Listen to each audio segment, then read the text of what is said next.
We hope you enjoyed the webinar.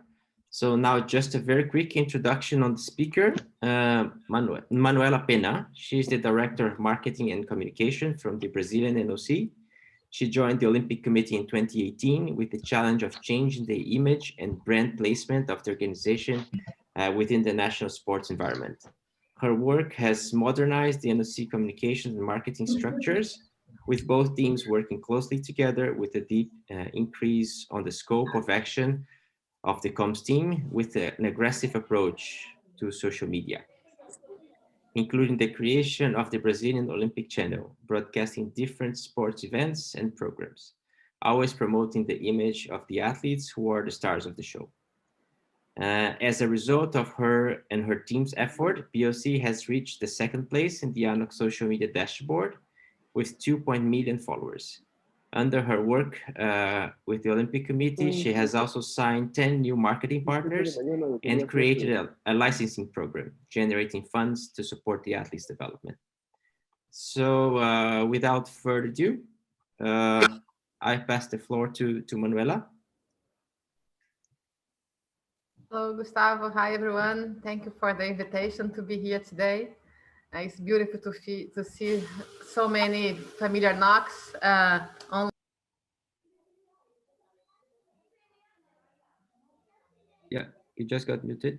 Yeah, I got it. I think the beauty of the Olympic movement is this: we can share experience and work as a team. So we do not compete against each other, but we have the same challenges in different territories to promote the Olympic spirit and the Olympic values around the globe. So I'll start the presentation. I already mentioned to Gustavo that 20 minutes is not enough, so I might be over time for around 10 minutes. So my apologies beforehand. No problem. I have here with us today Alexandre Castelo Branco, who is the head of digital for the Brazilian Olympic Committee. So Alexandre, if you have any additional comments, feel free to join the conversation. I'll share my screen. So hope everyone is seeing the screen. Yeah. So ANOC and Gustavo, they gave us the opportunity to talk a little bit about the digital strategy for Tokyo 2020, which are going to be very challenging games.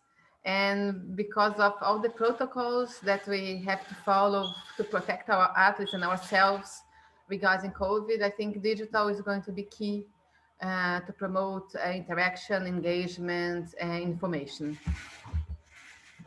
So this is the overview of what we're going to talk about today.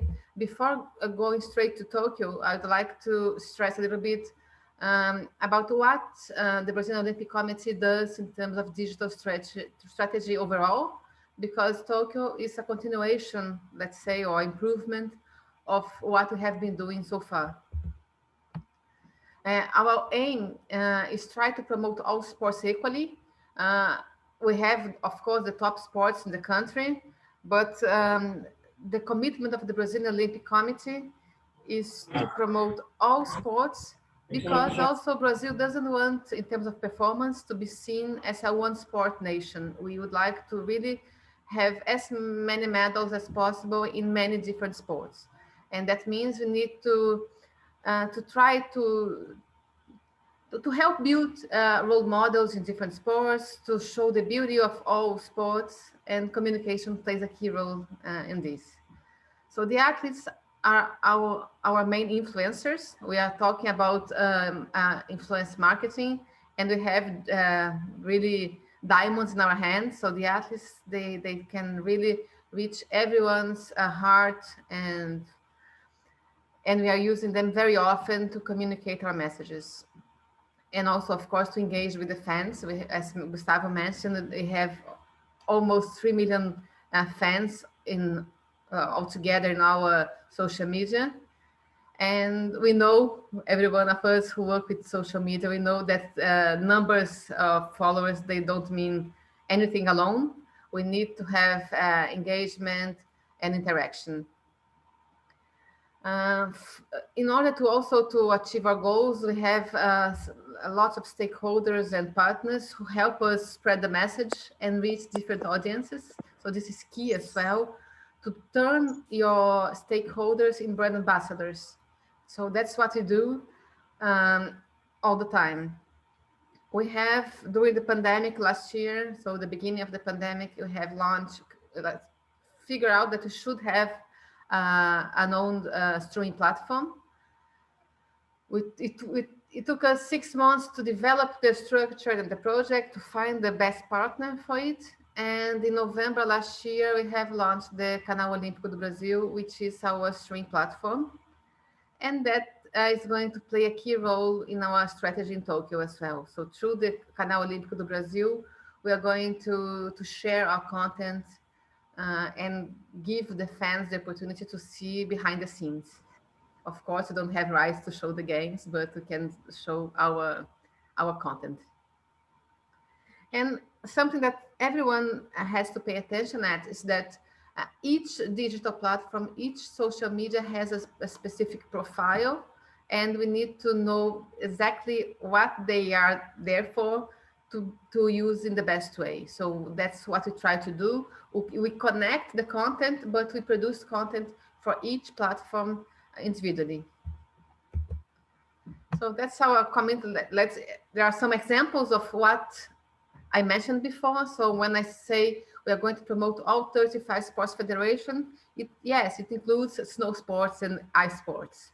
So it's not our, of course, it's not our main hope of medal, but we know we have an opportunity here to reach different type of fans, and also to make the Brazilians closer to the snow sports and the winter sports. So everything that we produce in terms of content, we have athletes on board. We give voice to the athletes. We have lots of open events where fans can meet the athletes indeed. So we have lives or chats or any kind of content that we can really approach fans to the athletes. And because of this, we have decided to have our official fans, let's say. So these guys here in the picture, they are a very famous group of supporters from the football national team, soccer national team. They have been to Russia and made a big party there. They were worldwide famous. And we invited them to be our official fans.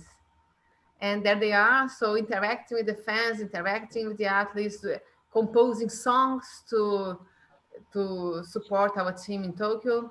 And this is very important, so that the people, so the fans, they see themselves represented there in the Olympic environment in Brazil. The Canal Olímpico do Brasil really is there to give visibility to all sports.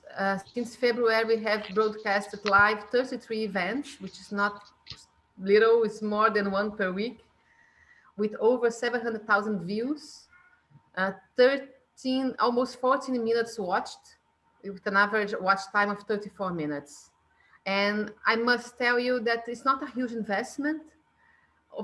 Some of the rights are there for very low costs or even no cost. You just need to have the platform and open your doors to the event organizers. They are happy to reach your market through the Olympic Committee. So that was the secret. We have worked together with the national sports federations to identify which events could be shown in the Canal Olímpico do Brasil.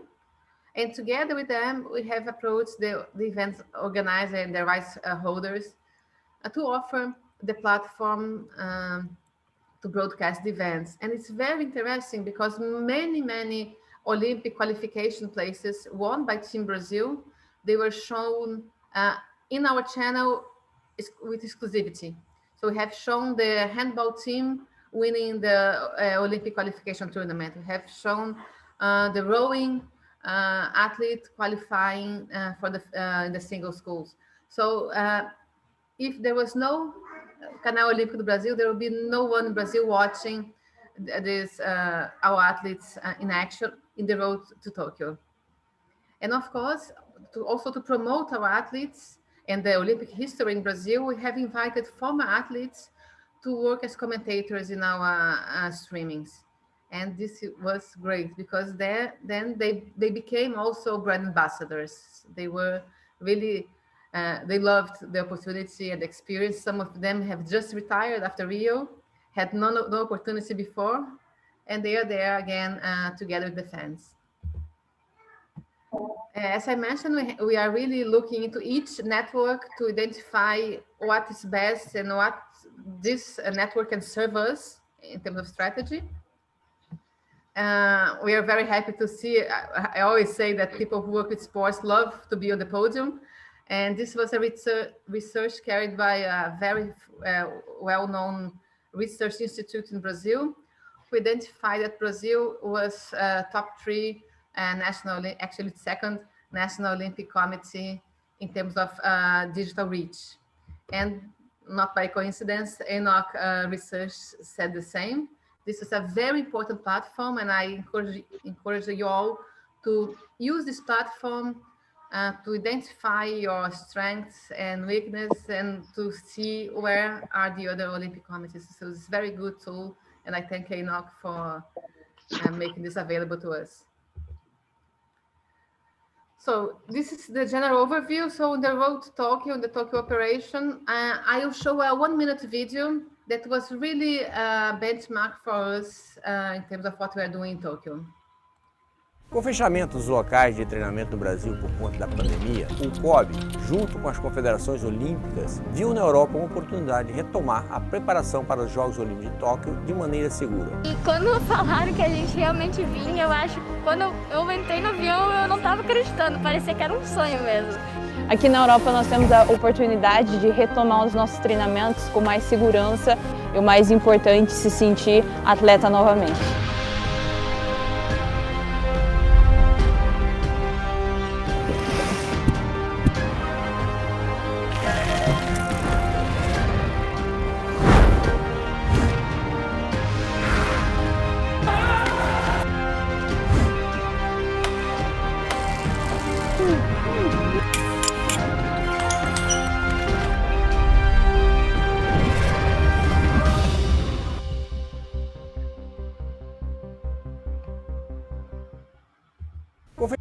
So this was the so-called Mission Europe that we have hosted last year when the pandemic hit very hard Brazil, and we needed to give the athletes the feeling of being athletes again and to believe that they could be in form for the Olympic Games in Tokyo.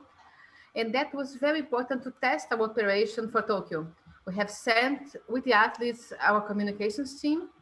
We produced this video in-house, so with content generated by our communication staff. And we have worked very closely with the national sports federations again to spread the news and to give publicity to this. So this is also another important suggestion, is to work very closely with the national sports federations and with the athletes. For example, I mean, our base in Mission Europe was Portugal, but we had also training camps in Serbia, in England, in France. And when our team could not be there, we had the support of the team, the head of the team delegation, or with the or from the athletes to have the images and to have content. So this is very important to build this network, to be able to be everywhere in the same time. The protocols are very strict there in Portugal, and this also was a very good test for what we are doing now in Tokyo in terms of limitation of contact with the media and other stakeholders. So I think this is for everyone. So medical aspects now are leading the decisions during the games. I don't take any decision anymore without talking to our head of medical operations. In terms of Brazil, our time difference is also a challenge because we are going to win medals late in the evening where people are sleeping here in Brazil. We are really going to give almost no access to our athletes in Tokyo. We are going to give priority to online interviews and interactions. So media already knows that they cannot be. So in our training camps and in our high performance bases, they are not welcome, let's say. And we have other solutions for them to interview and to get the news that they need to. This is also for everyone. So the athletes will come back to home country shortly after they finish their participation. Normally, they used to stay longer in the games, and this can be a challenge, but also an opportunity because media back home is going to be very strong, and we can also promote the achievements of the athletes once they get back to the country. And for us, so the first edition of the games with Canal Olímpico do Brasil alive is very good. We are sure this is going to help a lot. So overcome all the challenges that I mentioned before. So the main goal of the communication team is going to be, of course, generate content, but first of all, protect the athletes. So we are going to be the first barrier to avoid, to follow COVID protocols and to avoid contamination. But we know that the media is they are going to be in Tokyo and they need to work, they need content, they need to have attention. So the great challenge was where to find balance between protection and let the media work freely as they need to do. So as I mentioned, Canal Olímpico do Brasil is going to be used as second screen and as a hub of content delivery. We are going to share content through our website, through social media, through Canal Olímpico do Brasil, and through mobile phone to WhatsApp. So I think WhatsApp also is going to help content be delivered quickly, so images and content be reading. Brazil will have 9 operational bases, so training facilities, so owned by Brazil in partnership with cities. This is in terms of transportation and also movement, it's a challenge because you cannot go freely anymore from one base to the other. We need to have staff members in each base, and they need to live there to be residents in the bases. But this is something that protects now our delegation. We are very confident that inside our bubbles, we are going to be safe and able to, to help build a safer environment when we go to the village.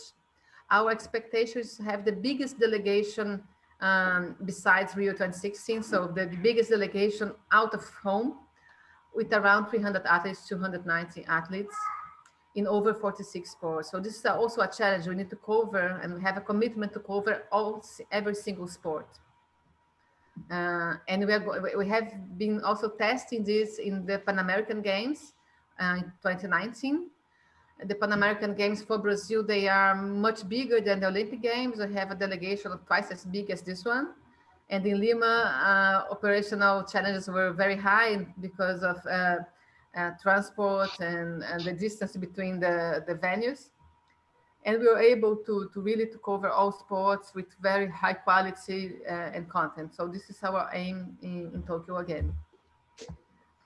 Our schedules, our flow of time, really we divide in 3, as everyone, I assume. So between pre-games, games time, and post-games, we're really warming up the games with qualification, with countdown, with information about Japanese culture that is very dear in Brazil. The Japanese community in Brazil is the biggest immigrant community in the country. It's over 100 years old. The immigration has started. While in Japan also, Brazil is top 5 international colony there. So we have a very strong exchange with the Japanese culture. We have some Olympic medalists that were born in Japan. So by the time, Shiaki Shi from judo, our first judo medalist, he's a Japanese immigrant. So I think this helps strengthen the network, the connection with Japan. We have launched the uniform. So we have tried to find ways to celebrate the games without missing the tone of voice, because the pandemic, as you all may know, is very strong in Brazil still. And we could not have the risk of being misunderstood. So we need to find the perfect tone of voice to be able to have the supporters, the fans, and the population cheering for Team Brazil and not against the participation in the games. During the games, of course, we're going to have hard news and also exclusive content. So we are going to make the fans see the games through our eyes, having in mind that there's no fans in Tokyo, so no Brazilian fans flying from Brazil to Tokyo. We hope to have some Brazilians who live in Japan in the stands. But we need to show people here, I've seen the emotion and the power of the games, because they're going to be beautiful games. And after the games, of course, we plan to make the flame, to keep the flame alive with lots of content. So every time we have a qualification, we present the athlete qualified. So this is very easy to do. We just need to be working together with our sports team, and that is something that we really do very closely. Our sports team, our sports director, is a very important partner to the communications department. And we have also used all the milestones for Tokyo, 100 days, 200 days, 50 days, 3 months. So all the milestones were also used by Brazil to promote the games and to warm up the games. And we shared also with the national sports federations these images so that they can also use in their own social media. For example, this on the bottom left corner of the screen. So with 100 days, we left this green square in the bottom, so clean, so that the national sports federations, they could have their brands there together with Team Brazil. So it was so the fans could see a unity, but also the individuality of each national sports. We launched the uniforms with the athletes, so they were the ones who were showing firsthand the uniforms in a live transmission in Canal Olímpico do Brasil. PEAK is our uniform supplier, so we were working closely with PEAK to have the collection in time here in Brazil. And in the 50 days to go to Tokyo, we have launched the uniform in an online show. We picked some new faces. Actually, there was no big name, there was only one Olympic medalist actually taking part in the event, but we wanted also to promote new faces and to make people see the diversity of Team Brazil. It was in our training center, so very safe, very controlled. And we let the athletes on the moment, so that was key. So after they were also publishing their social medias, their feelings, they loved to be seen as top model, fashion models. So it was very nice, the experience, and they were really happy to be part of this launch of the uniforms.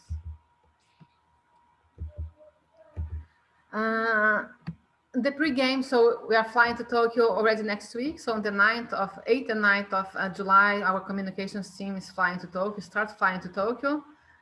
We are going to have one person of the staff in every single training facility that Brazil has. We are around 23 communication team members. I know it's a big team, but you don't need to be as big if you organize your priorities. So we were lucky enough to have approved this big team. So we are going to have content writers, photographers, video makers, and all kind of specialties. But what we also have been doing the past 2 years, and this is also secret, we made all communication team members able to do whatever they need in communication. So we know that there are some of them that are best press release writers than others. But these people also know how to take a picture and how to write for social media. So our social media team now is able to get quotes to write a press release. Our video makers, they are able to write for social media. So we developed the team 360 degrees, knowing the specialty of each of them. But if I have one people only, for example, in Enoshima for sailing, this people is able to provide content good enough for us to work in different platforms. So I think real time and agility is going to be key in terms of content distribution. We are going to hold only online press conferences. One-to-one interviews in person, they are not likely to be allowed by our medical staff and our the leadership of the mission. Every content, every press conference, of course, is going to be broadcasted by Canal Olímpico do Brasil. We're going to have a press room for pictures. We have 5 very good photographers on board. So I think we are going to, and I don't know about your delegations, I mean, our press delegations in the country, but in Brazil, we have around already 100-something press members accredited, but only a very few photographers. I don't count 10 photographers accredited for Tokyo. So I think our work is going to be really useful together with the news agencies to be able to show, I mean, the look and feel of the games and the athletes. This is, I'm going to pass very quickly. This is some examples of content that they're going to share in Canal Olímpico do Brasil, with daily bulletins, with press conference, chat with medalists. So some specific content for digital as well. For example, a fan manual. So how you cheer for Team Brazil from the sofa, from the couch. So this kind of fun things, I think they're going to be very, very nice. And also use all content that they're going to provide throughout the games to make our social media very rich. And of course, adapt this content for different channels. So after the games, we're going to continue talking about our achievements with fact and figures, with medalists talking to the fans, special interviews, TBT, and so on. So we're really trying to have a very long tail in terms of content production. And our KPIs are there. So we really would like to double the engagement of our platforms, to increase the minutes watched in our social media, to get new fans, new users in Canal Olímpico do Brasil, to enhance the reach of our social media, and to see that our social media are driving access to Canal Olímpico do Brasil, and of course to have a positive feeling of our brand and our athletes. So that's it. I don't know if I really went out of time, but I think I am around 30 minutes, right, Gustavo? Yes, no, you did great. You didn't around 25, so you were just 5 above. So I hope not too fast, people, because normally I speak very fast. So I hope it was okay for the interpreters as well. No, thank you very much for your presentation. I think you gave a very interesting general overview of what you plan to do in Tokyo, but also how your Tokyo operations integrate to your overall communication strategy that you have been building since 2019 as a preparation for Tokyo, and also what you're going to do after. Just 2 points that I think for me were very interesting. I think one was the fact that you mentioned that opening your channel was not something so complicated or nor that expensive. So we see that different IFs, especially the smaller ones, they're investing more on streaming, but they do need multiplier platforms. So maybe this is an opportunity for the NOCs to take advantage. And also the fact that you mentioned, because here we have NOCs from different sizes. So Brazil is big. We understand you have a very large team, but many NOCs maybe have one person doing all the comms. So it is possible, as you said, to have one professional doing the photos and some short videos, and also working on press releases and social media. Of course, it must require training, but it is a doable work. Of course, having to prioritize and all, but it is possible, basically. And now we're going to give the floor for the participants to ask questions. So as we said in the beginning, you can start by raising your hand, and the team here on the back office will set up a list. And when you're called upon, you just say your name and the NOC that you're representing, and you can ask your questions with your video on. Okay, so if anybody wants to to start. We'll give you guys the opportunity now to speak. Feel free to raise your hand. If you are too shy, you can also post the questions on the chat if you prefer. So, oh, we already have one hand raised. Sorry, it is Juan Guerra. Juan, you feel free to open the camera and ask your question.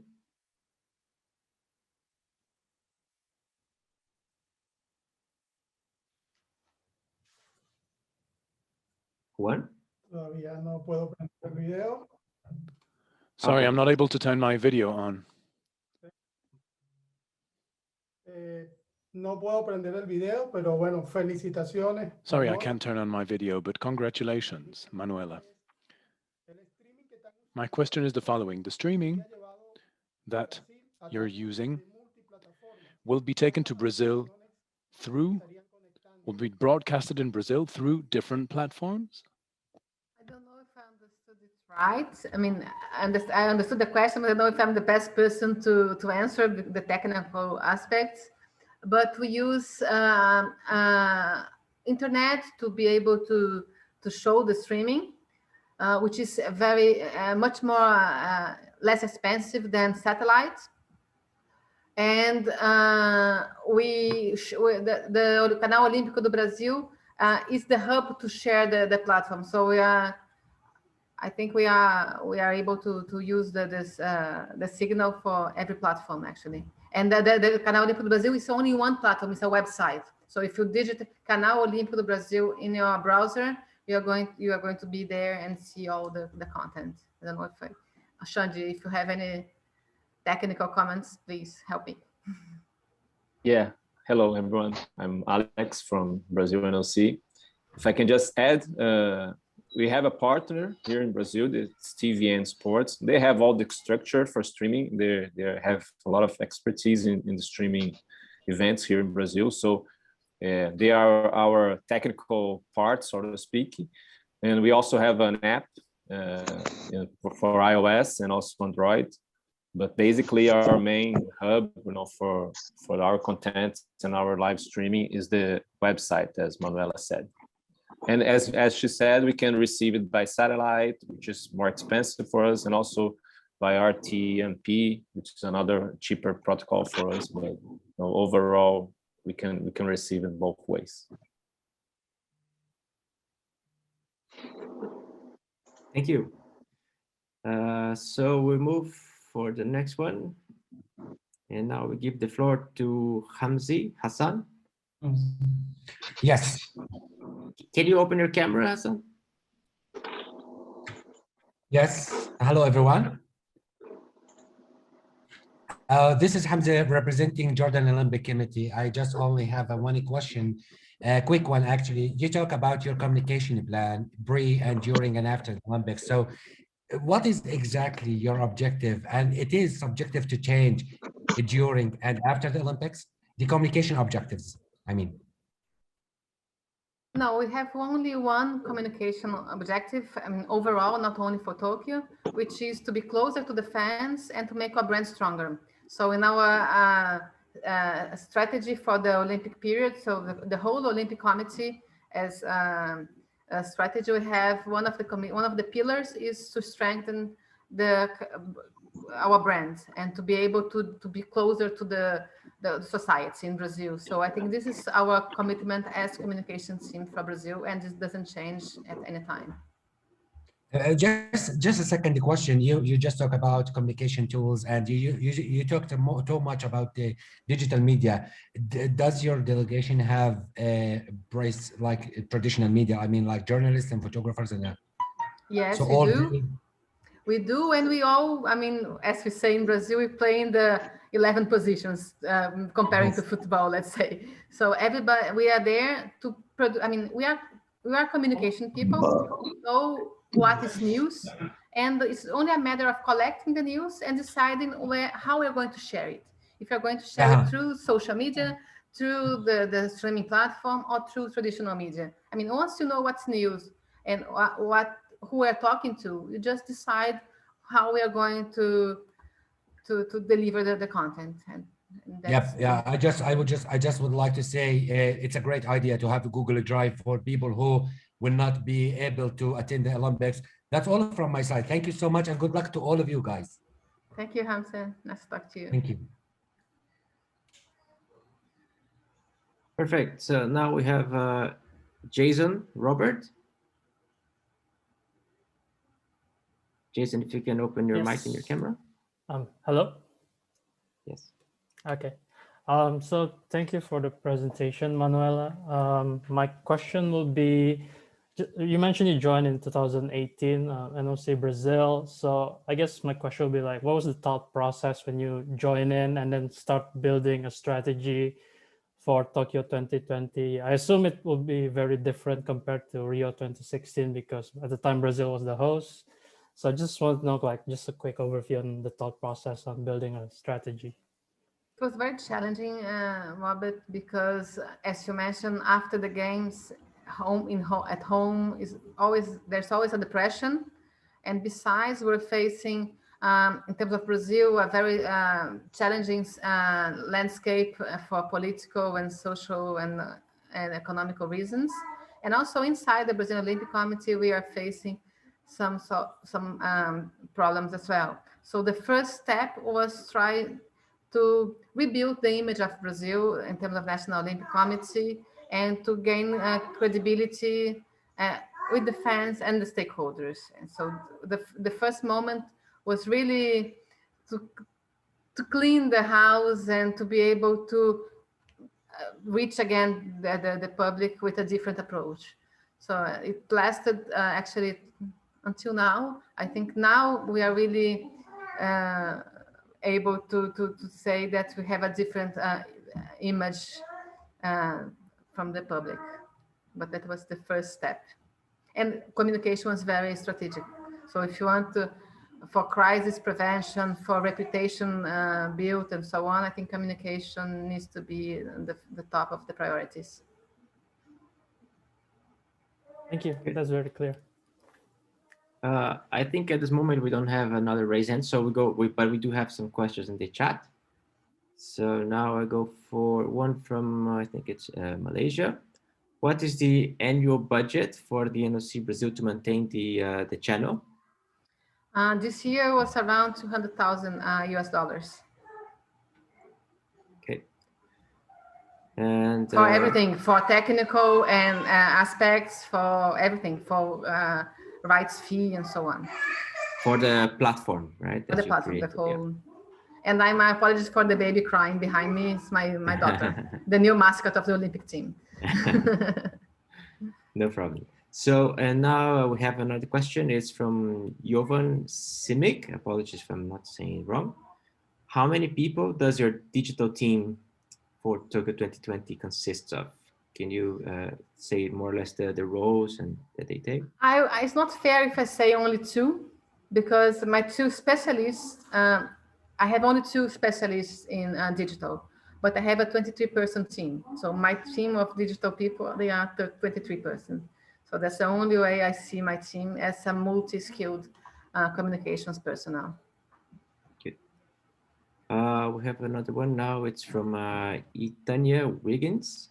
How has your NOC monetized and leveraged your strong social media presence? We don't monetize it at the moment. We just invest, actually.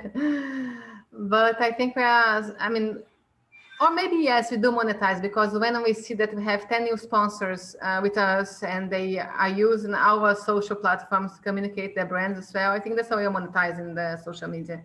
Because they believe also in what we can offer in terms of brand exposure, and that's because our social media as well. So in our commercial dashboards, we always offer the sponsors brand placement in our social media. So we don't sell publicity, but I'm sure the sponsors, they evaluate our digital presence when they want to sign with us.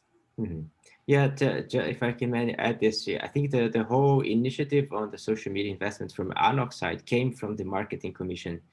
And the Marketing Commission has it clear that for an NOC to be able to get sponsors, they must have a very good quality website and a good, solid presence on social media as well. Yeah, and Gustavo, also because I always say this, your social media is the way we communicate with the public with no people between you and the public. It's your voice, your time, your look, so your moment, your message. So your social media really help spread your message with no people interfering in it. And also no intermediaries. No intermediaries, yes. And the traditional media, they also use your social media content to produce their news. So I think many times we decided to give to launch, like for example, the uniforms, but not only the uniforms, but many times we decided to have a big announcement first in our social media and then through traditional media, through influencers. So I think that's really is the way you talk to people with no intermediaries. Interesting, because I think before it was the other way around. No, whenever we had something big, you would call the TV and do the announcement, and now it's we changing. do actually. For example, last week on the Olympic Day, we announced prize money for the athletes, medalists in Tokyo. It was, of course, we are not blind, so we invited Global TV, which is the rights holder in Brazil, one of the biggest networks in the world, to announce. But soon we also publicize in our social media. So we always need to, as I mentioned, to understand what's the new, who you want to reach, and how we are going to make this happen. Thank you. And now another question is from Richard Beso. How many people from Brazil Olympic Committee will you have in Tokyo? Overall, the delegation is around 700 people, 300 athletes, and the rest is technical staff, officials, administrative personnel, and so on. We are not sending this time, of course, anyone who has not a key role in the game. So there are no guests, no sponsors, not anyone who does not really need to be in Tokyo to work in the games and to help the athletes have their best performance. Thank you. I think we have a raised hand. Aisata Kanta.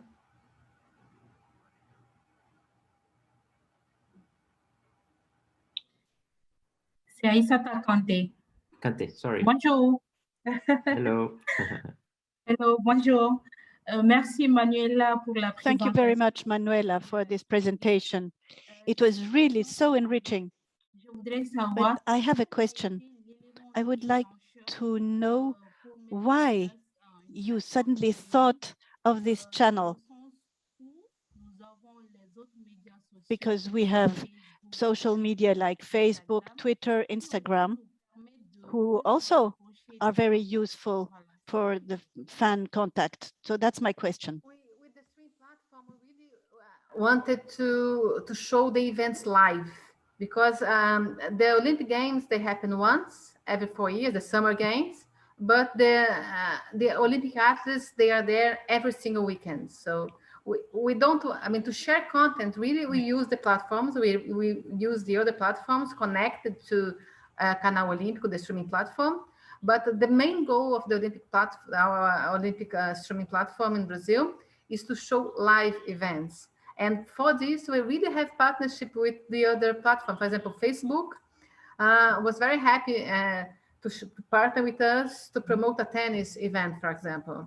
TikTok also is really close to us, Instagram as well. So the traditional social media platforms, they help us promote the content that we broadcast in the Canal Olímpico do Brasil. But really, our main goal was to stream live events. And without Canal Olímpico do Brasil, our fans would not see over 20 qualifications for Tokyo.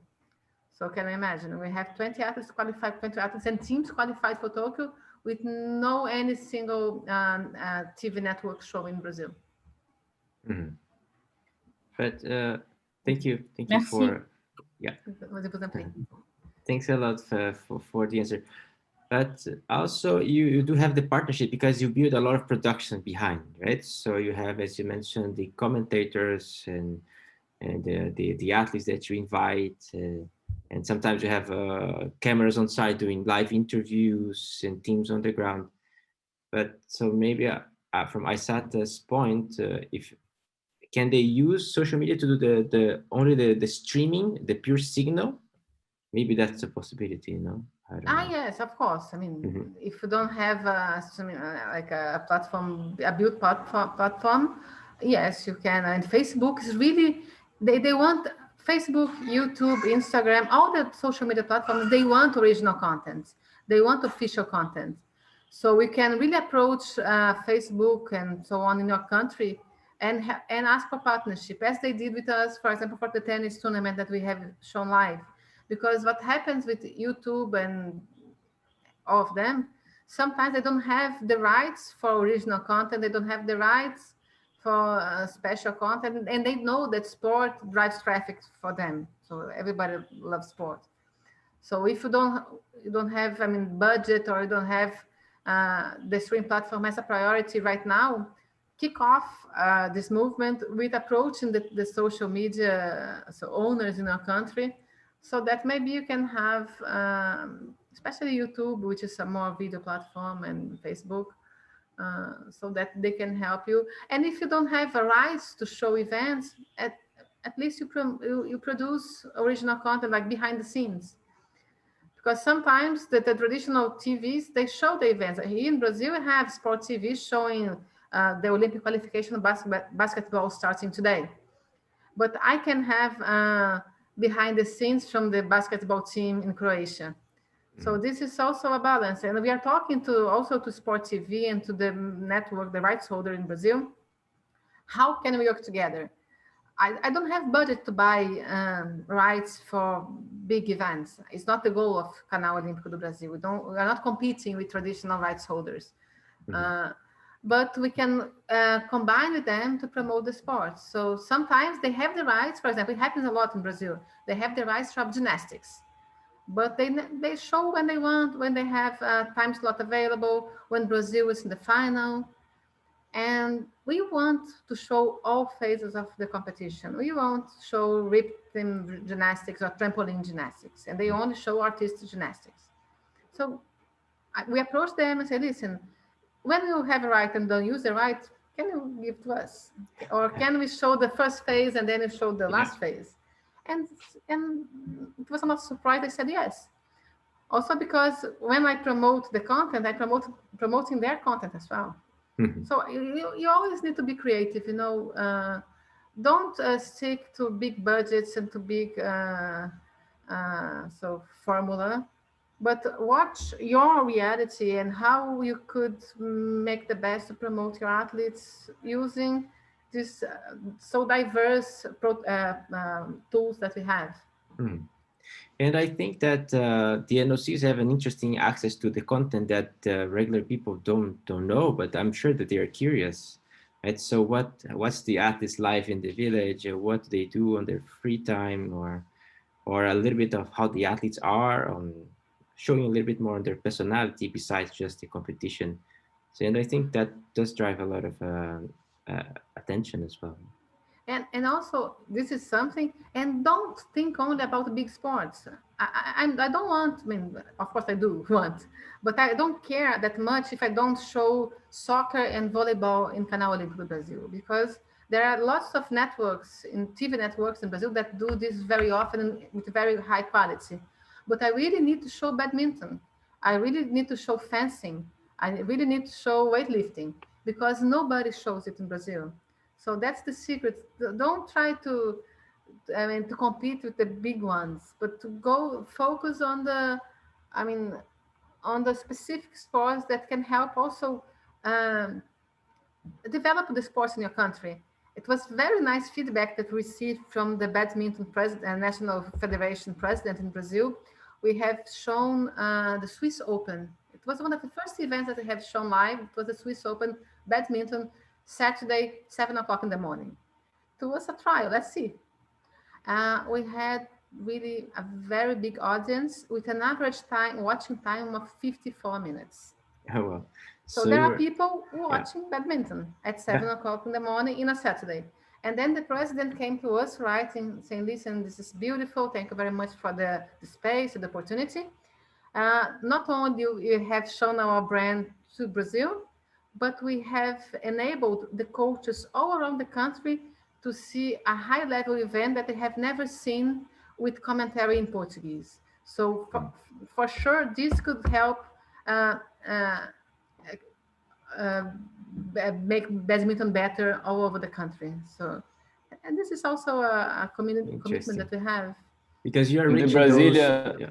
Go ahead, Shandy. I'm sorry, Gustavo. And it's interesting, just to complement what Manuela is saying, the Brazilian athlete, Igor Coelho, he lost the first round. So people spend like almost 1 hour watching other athletes from Brazil, 7 a.m. in the morning. So there's a demand for that kind of sports, you know. So that was really interesting to see and to understand what kind of products and content people were, you know, anxious to watch. Yeah, that's interesting because I think you're reaching those people who are like, say, love badminton, which is definitely not a very popular sport. We don't have millions of players, but we do have thousands which do not have access to this content. And you're also supporting the development of the sport, right? Exactly. Encouraging people to get more aware of it. Exactly. If we can go for another question here on the chat, we have one from Mr. Mihai Kovaliu. He's also a member of ANOC's Marketing Commission. It's about the channel. It's just like an online TV channel, but only broadcasting when you have an online event, correct? Actually, we share rights with the traditional linear TVs, but the way we offer the content is online. But for example, we have shown the World Judo Championships in Budapest. Sport TV in Brazil was also showing the World Judo Championships in Budapest, but only the finals. We have shown since the preliminaries. So it was the same event, I mean, the same signal, but the way we share is not through linear TV, but you need to type in a browser the Canal Olímpico do Brasil. Interesting. Another one from... And I think, Gustavo, sorry to interrupt you again, and Manuela. I think Canal Olímpico is more like a Netflix of sports, you know, because we have the events live, but we also have every week specific programs, exclusive programs every day. So, you know, every Wednesday we have exclusive interviews with Olympic athletes. Every Tuesday we have Radar Team Brazil that we show images for our athletes training in training camps around the Brazil, around the world. So even if we don't have any live events, we still have exclusive content for people to go there and watch and, you know, and feed off this kind of content from Brazilian athletes. Yeah, I think this is interesting because the NOCs, we suffer because we show up and people know our presence when we are at event. So when we are at a games. So this way you are creating content for throughout the year, right? Which is interesting. And it's a way to showcase your hard work. I mean, we also, of course, we feature athletes very often, but sometimes we feature the backstage. We show what nobody can see, the work of the lawyers and so financial staff, because without them, there is no training camp in Portugal, for example. So we really show everything that helped build the Olympic movement in Brazil. And we have, for example, if I mentioned, we have shown the World Judo Championships in Budapest. During the week, we are promoting the transmission. So the special interview that Shandy mentioned was with a judoka. So our news highlights is also with lots of content about judo. So really, everything's integrated. Good. We have one from Ben Roj. I'm sorry if I'm saying wrong. Apologies. He's from Belgium. Very interesting presentation. Thank you. Could you give some more details on what kind of behind-the-scenes content you produce during the games? Given the restrictions for filming inside the village and the COVID restrictions, it would be interesting to see what your plans are. I can invite Shandy to turn on his camera as well if he wants to participate. So then, of course, in the village, we are not allowed to to film anything. So it's not the case. We're not showing from the village. But since we have 8 training, exclusive training camps, we are going to show content from these training camps. So the athletes in practice, so the meals, we are going to produce 24,000 meals, Brazilian food for the athletes. We are having very strict COVID protocols. So we're following, of course, TOCOC's protocol, but we have our protocols also in place. We are going to bring to Tokyo 14,000 tests to be able to do our tests to our team and delegation. So this is something that we are going definitely to show. And our main training facility is a few meters away from the village. You just need to cross the bridge and you're going to reach our main training facility. And this is going also to be a hub of content. And because due to the COVID protocols, no media is going to be allowed in the base. So we have the commitment and the duty to produce content so media can tell the story and see how Team Brazil is going without any risk of contamination and to breaking protocols. So we are going to show everything. So we are going to do press conference. We are going to show, for example, the bases, they are going to be open from the 6th of July. And in this moment, we are going to have one athlete with a mobile phone or with the GoPro camera walking through the facility and showing her, this is the fitness center, here's the kitchen, here is the bedroom. So it's also a way to show behind the scenes with the athlete's eyes without putting anyone in risk. Interesting. I think that also covers the question that we had before from Luna Metasani, which is about for small NOCs. So what tips can you give them on to create content during the games with all the restrictions that they have? Not having access to the games feed, of course, because it costs too much, but also filming restrictions. So I think your answer also covered. And if you cannot film inside the village, maybe if you have your own facility, you can use this, or you can maybe have pictures, so try or make a video conference with the athletes. We can always ask OBS inside the village if you are allowed to offer content to your rights holder in a country from the village. I know some countries are doing this. They have broadcast studio inside their buildings in the village, so they can interact with their host, with our rights holder in their countries. So it's always a matter of reflecting how and what's your objective, who you want to promote, every sport, some sports, some athletes, you're going to focus in the medalists. So have an overview of what you need to do and really use also the athletes as content makers, not of course interfering their performance, but use the team members as content makers. And this can help. This happened in Europe, the video I showed.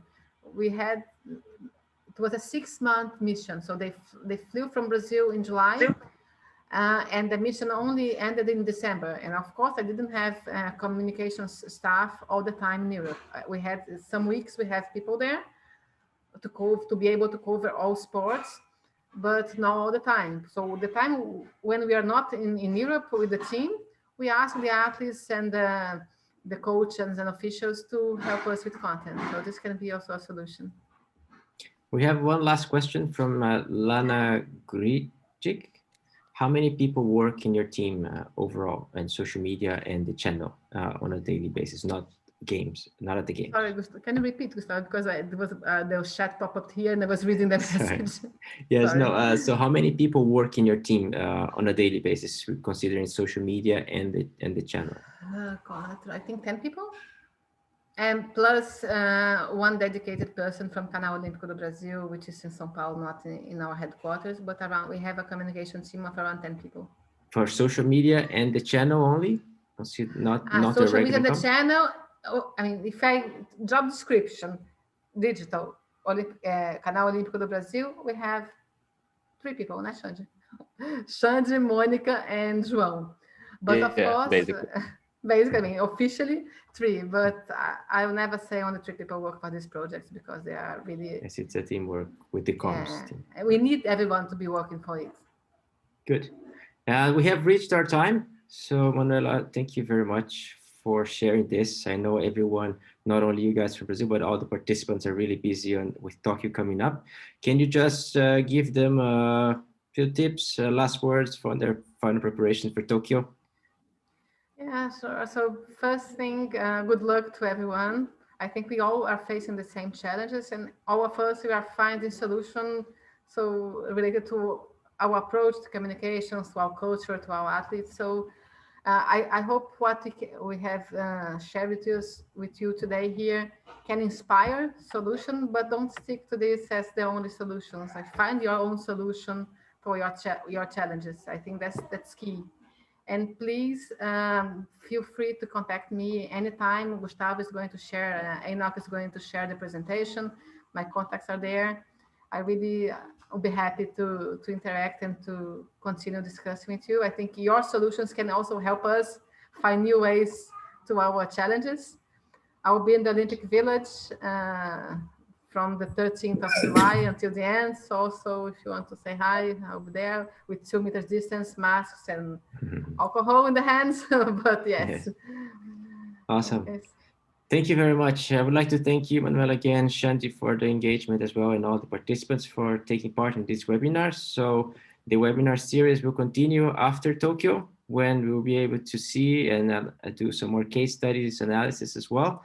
My colleagues have just put here on the chat the feedback form. We would really love to hear back from you what you want to hear more on the future webinars, topics for discussion, something more specific that you would like to talk about. So your feedback is much, much welcome. So with this, we finish. Thank you all for participating. Thank you for the interpreters, and all the best of luck for your Tokyo operations. Thank you. We see you soon.